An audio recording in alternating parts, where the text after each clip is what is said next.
What is Dabbatul Ard?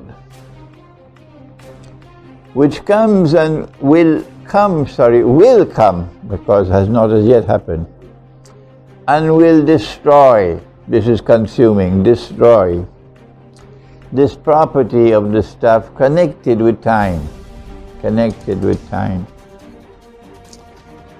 I believe you will easily dismiss all that you find in the tafsir, that they are termites. Yes. So what is it? It can't be termites.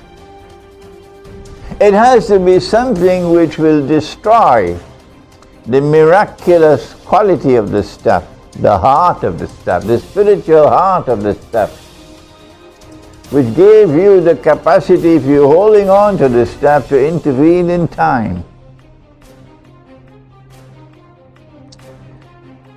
It is as though it is something which destroys ruhaniyat. So I came to the conclusion, and I can be wrong, that what we are experiencing now is preparatory to the destruction of the minsa of the stuff.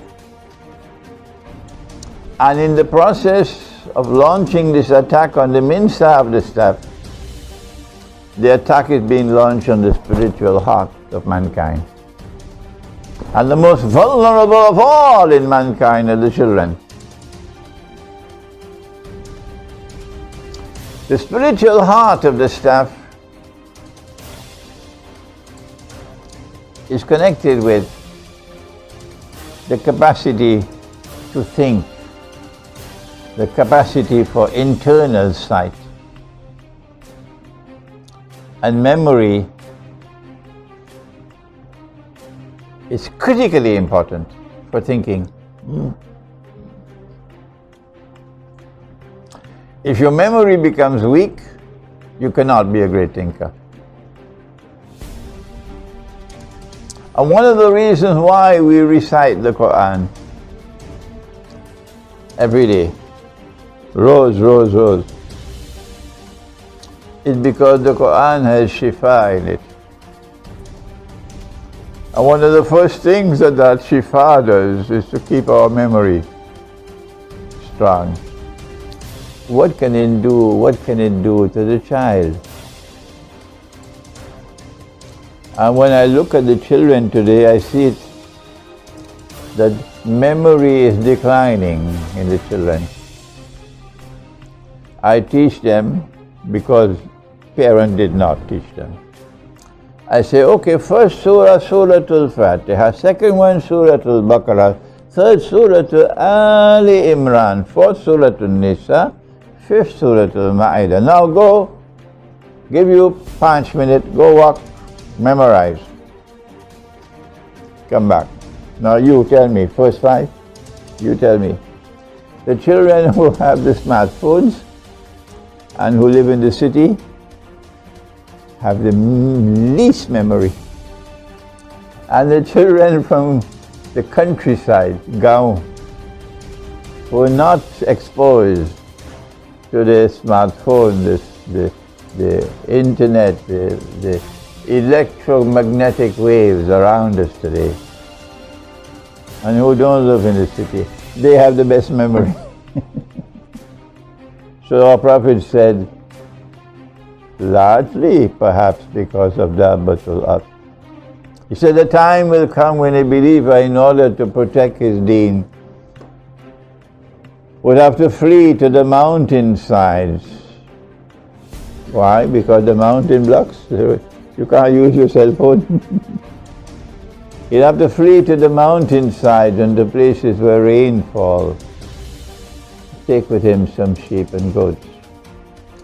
So I have come to the conclusion, and I can be wrong, that Dabbatul Ard is not some creature like this pathetic termite, but rather the Dabbatul Ard is something which attacks and destroys the spiritual heart of the stuff, and therefore can damage the spiritual heart of the human being. and I identify it with the electromagnetic waves now coming with 3G and 4G and 5G and 6G and so on. Finally, one last thing. There is a second reference to Dabbatul Ard in the Quran, only two.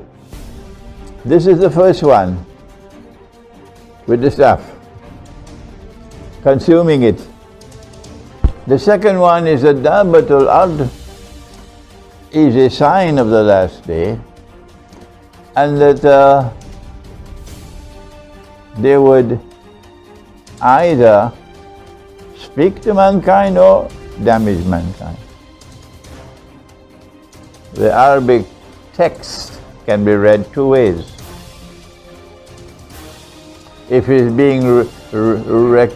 being spoken, of course, we know exactly what it is.